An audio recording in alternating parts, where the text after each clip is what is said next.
What's up, YouTube? This is Luke Wilson with Wilson Auto Detailing, and welcome to round 3 of the weekly Wilson Auto Detailing Q&A, where you guys, my subscribers and or viewers, write in questions and I answer them. Now, my first question comes from Flacco Fresh, okay? So, man, shout out to you, thanks for writing in, because you actually have asked a question that I think is probably one of the most asked questions in the entire detailing world. So allow me to read it. Flacco Fresh commented and said, I don't carry a water tank when I detail, so how would I ask the customer over the phone if I can use their water hose without looking unprofessional? Gosh, I love that question. If you can't tell, it is pumping me up. Now, why is that question so good? Well, because I think that is something that has literally gone through every detailer's mind for all of eternity. There's this idea that somehow if you don't carry your own generator, if you don't carry your own water tank, and you need to hook up to the customer's electric or the customer's water, then somehow that seems unprofessional. Well, let's just dissect this for a second. Number 1. For 7 years now, I have hooked up to my customer's water and my customer's electric. And for 7 years, not even one single customer or regular client of mine has ever questioned it. And part of that is because as you talk to people over the phone, when you come at detailing from a position of authority, like you are the expert and you're explaining things to them and you're pricing things out to them, they begin to listen to you and almost just kind of go with the flow. So if you're coming off as the expert and you tell them, all I need is an electrical outlet and a water spigot, then in their mind, because of the previous conversation you've had about you're informing them about the detailing industry, you're informing them about things they need to know about their own car, about how you're going to detail, and all this stuff. When you get to that point, they so recognize you as the guy or the girl who knows what they're talking about that the idea that somehow not carrying a water tank or not carrying a generator is unprofessional, that doesn't even go through their head. And the fact of it is, 99% of people don't understand the detailing world. So a lot of people don't even realize that detailers carry water with them. They don't even understand that that's part of something some detailers do. So they have nothing to even base that unprofessionalism off of, because they don't even realize that that's a real thing in the detailing world. Now, number 2, in my detailing world, the amount of water or electric that I actually use from the customer's house is so negligible and so minimal that it's never an issue. And so really, I just want to nail this down, that the idea that somehow if you don't have a water tank or if you don't have some sort of generator that you plug up to is unprofessional, it's just not true. And maybe some detailers will tell you that that's unprofessional, but the fact of it is, from my own experience in 7 years, I have never had somebody ever comment on that aspect, because people look at you as the authority. And maybe that's something that you have to grow into, in that you don't really know how to talk to your customers, you don't know exactly how to explain things, the right questions to ask, and that's gonna come with experience. But as you get familiar with that kind of stuff, people do not question things like, are you carrying water, and do you have a generator for your electrical outlet? That stuff doesn't even cross a customer's mind, and it's just not important. I do not carry water, and I do not carry a generator. I carry a hose and I carry a lot of feet of extension. But I think the main thing that will make you more secure in this area is, as you get more experience, you will learn to talk to your customers from more of an expertise point of view, in that you have a confidence and a security as you're talking to them over the phone. And so that sort of unprofessionalism just doesn't even creep into your customer's head, because you seem so like the expert on what you're talking about. And so they don't question things like that. So as I'm talking to a customer, I will tell them, the only thing I need from you is a water spigot and an outlet. And they just automatically, no unprofessionalism even comes to their head. They're like, yep, I got that. Yep, I got this. It's about this close to the garage. It's this close to the car. Is that gonna be okay? And I say, yep, thanks so much. And bam. Detailers that I know who have been doing this for like decades and decades actually carried a water tank and carried a generator in the beginning of their business. And as they grew and learned and got experience and just more wisdom in this area, they actually reverted and stopped carrying a water tank and stopped carrying a generator and started hooking up to their customers because they realized what little of a deal it was and actually how much easier the detailing process in your own world, your own organization, your own van, your own business can actually become when you're not carrying those things. Now, my next question is another knock out of the park question. It's just so great, and it comes from Maximino James, and he says, I see you use wheel brightener, Meguiar's wheel brightener on wheels. Is there anything you do to get your spray nozzle to last longer? Amazing question. And of course, that question implies that you have come to a point in your detailing world where you realize if you put an acidic cleaner in a plastic spray bottle, the nozzle tends to degrade or fall apart or become kind of obsolete or unusable quicker than alkaline-based cleaners. Now, why is this? Well, I don't know that there's a specific answer for every situation, but for a lot of the situations, spray nozzles have a little plastic gasket right in the front of the spray head where the liquid comes out, and a lot of times that acidic solution will sit in the head of the spray nozzle, and the acid just has a tendency to kind of corrode or eat away at that gasket quicker than something like a basic or alkaline cleaner will. And so really, I think a quick fix for this that doesn't work every time because I've tried it, but it certainly, I think it's safe to say that it will definitely make your spray nozzle last longer, is simply when you're done using the acidic solution spray bottle, remove the spray head from the bottle and squeeze the trigger until all that acidic solution comes out of the tube and out of the spray head, and then maybe fill a bucket up with water, stick the spray nozzle head into the bucket of water and spray to let that water run up and rinse out the tube and the spray nozzle head, and then put it back in the acidic wheel cleaner. And that way you don't have that acidic solution sitting in the spray head corroding that gasket. So definitely try that and let me know, Maximino James, if that works for you. Now, my third question comes from a viewer named The2Basic. So I don't know what that means, but The2Basic, if you're watching, your question's about to get answered. They ask, how would you protect the leather seats? Not the conditioning part, but something to protect specifically from wearing or from rubbing when you get in and out of your car. Now, that's a great question, but I think that we shouldn't leave the conditioning part out of it, because actually a lot of conditioners leather conditioners have protecting agents in them, and so that word conditioner is a little subjective. I think that you'll get a different definition of the word leather conditioner if you ask different detailers, but most conditioners nowadays, whether or not they're retail or professional grade products, are going to be either 2-in-1 or a 3-in-1, which is simply either it conditions and protects at the same time, or it cleans, conditions, and protects at the same time. Now, obviously, if you get a product that, quote, cleans, conditions, and protects leather at the same time, it's going to generally be weaker than something like Meguiar's all-purpose cleaner when you're needing an actual cleaning agent to clean a leather seat. But the cleaning, protecting, and conditioning are great for a finishing product. But as far as protecting leather goes, I definitely would not overthink it. Something that I have one video about that I think is an amazing product that is used obviously on the outside but can be used on the inside is Meguiar's Synthetic Express Spray Wax. That's an amazing product to actually follow up and finish cleaned leather seats with, because that's going to definitely provide a serious layer of protection onto the leather seat. And I guess as far as your specific question goes, that's probably the #1 product I would suggest to finish your leather with, because you're asking for something that doesn't necessarily condition but really protects. And obviously a wax might condition to a level, I guess, but more than anything, what's a wax gonna do? Well, yeah, it's gonna make it a little bit shiny, sure, but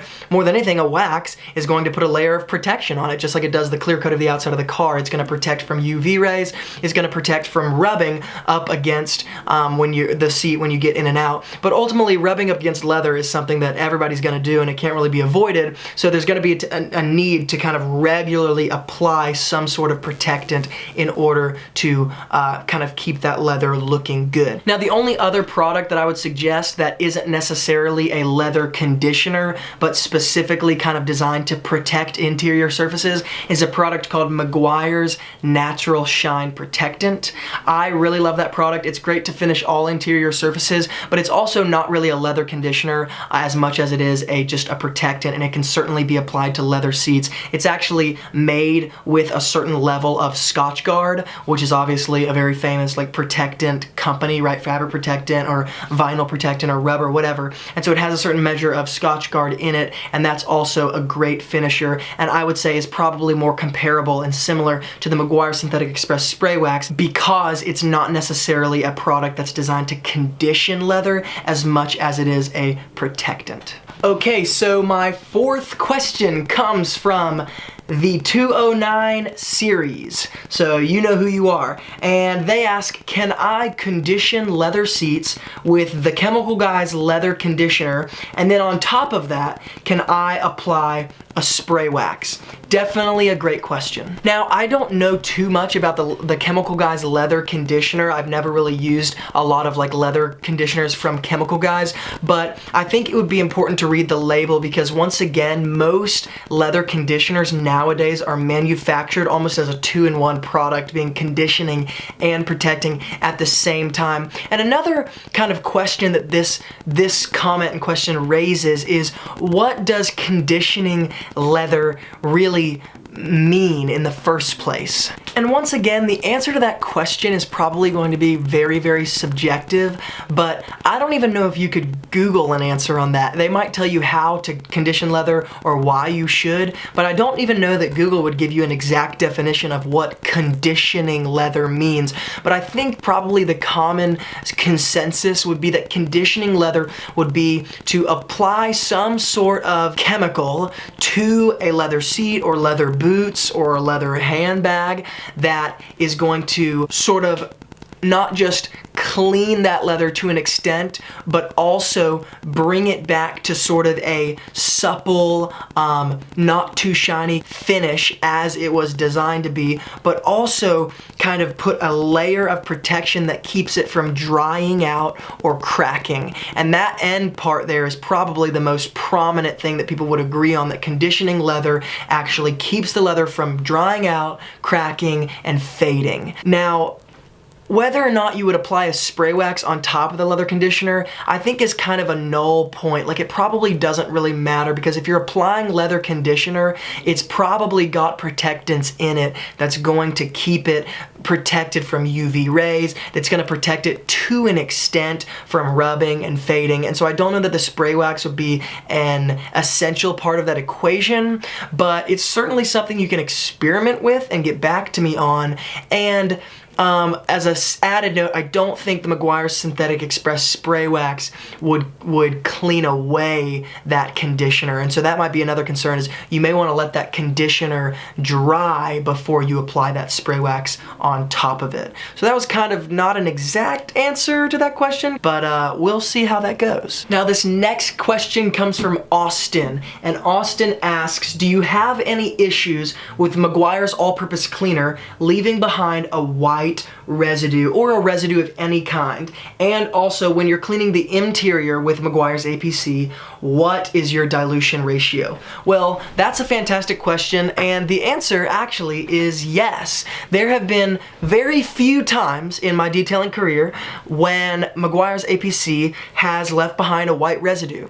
And I don't think there's an exact answer for that, not because there's not an exact answer, but because there are a couple things that can cause that, because I've done some research on that. And basically, I think the main thing that can be understood from that question is that alkaline-based cleaners sometimes have a tendency to leave a white residue, especially on areas that are kind of touched with your fingertips a lot. So like the head of a seatbelt, like buckle, maybe the window controls on the side of your door, things like that. And the white residue happens so infrequently that I don't really worry about it very much, but it certainly is something that has happened maybe 3 or 4 times in like the past like 4 years. And so I wouldn't worry about it too much, but it can certainly be taken away with following up with something like Meguiar's Super Degreaser.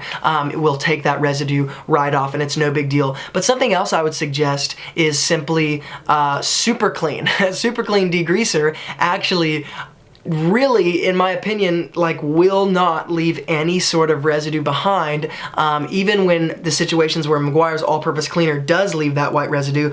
Not only will Super Clean Degreaser diluted 5:1 take that white residue off, but it also will not leave a white residue. And I don't know why, because it's an alkaline cleaner. I don't have a great answer for why it won't, but I just love Super Clean, and it definitely will not only take that white residue off, but it will also leave that fresh, clean surface.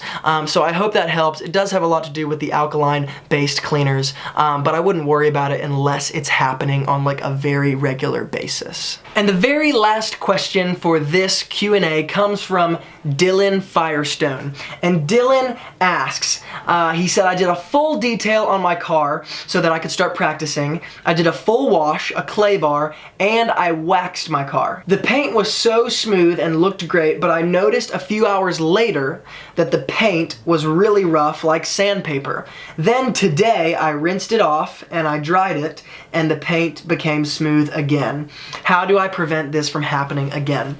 So that's a great question, and I think really the essence of this question is just a misunderstanding in that clay barring your car is not so much meant to keep your car smooth for a long period of time as it is dedicated to removing those surface contaminants and keeping your clear coat and your car's paint intact. Now, does clay barring your car and removing those surface contaminants make your car feel very smooth? Well, yes, absolutely it does. But ultimately, if a car is driven or if it's kept outside for any period of time whatsoever, there's gonna be pollen and dust and dirt that falls onto the car's paint that is not necessarily embedded into the paint that needs to be taken off with a clay bar, but it is on the surface. And so if you clay bar your car and then fill your paint the next day and you left your car outside overnight or something, well, yes, it's going to feel a little rough again because there was some surface dirt that collected overnight or for however many hours the car was outside. Now, the clay bar removed the deep embedded surface contaminants, but surface dirt is ultimately going to continue to collect on your car. And so that's why when you rinsed it off with water and dried it, it was smooth again, because the only thing that was on the car was surface dirt. And so it didn't take anything more than just a little bit of water and some drying with a microfiber towel to get that off. But ultimately the purpose of clay barring is not to make a smooth surface for like a long period of time as much as it is to just kind of save and protect your car's paint and prepare your car to be waxed. And so ultimately your car will pretty much always feel rough to an extent unless you're feeling it, you know, within like an hour or 2 hours right after you clayed it. All right, guys, now that's the end of Q&A round 3. Just wanted to make a quick shout out really fast to Apex Detail. Apex Detail commented on one of my videos, and I'm not gonna explain what it was, but I was dying laughing. I thought it was like the funniest thing I've ever read, so you're hilarious. I also wanted to give a shout out to Mark H. Just wanted to encourage you, man. You know, I love your questions, love your comments, and it's awesome that you're about to start detailing in Minnesota. That's great. Dude, stay encouraged. Work hard, hustle, man, watch these videos, you know, get some advice, get some counsel, and man, I believe in you. I think it's gonna go great for you. Minnesota's gotta be a great place where a lot of people need detailing because you got some pretty harsh elements up there. So man, I appreciate you just watching all my videos and being involved in the Wilson Auto Detailing community. Now everybody, thanks so much for tuning in. Once again, my name is Luke Wilson, and this is the Wilson Auto Detailing YouTube channel where I come out with daily videos for not only the do-it-yourselfers, but also the professional detailers on products, tools, strategies to implement, and things like communication skills, business skills, and so much more. So if you're new here, consider subscribing. And guys, if you liked this video and it added some value to your life, make sure to give it a thumbs up. And if you have any questions, comments, concerns, make sure to hook those up in the comments section below this video, and I'll make sure to get back to you on that. And some of the best video ideas come from you guys, the Wilson Auto Detailing community. So if you have any of those, make sure to let me know in the comments section. And everybody, from Luke here at Wilson Auto Detailing, I will catch you guys next time.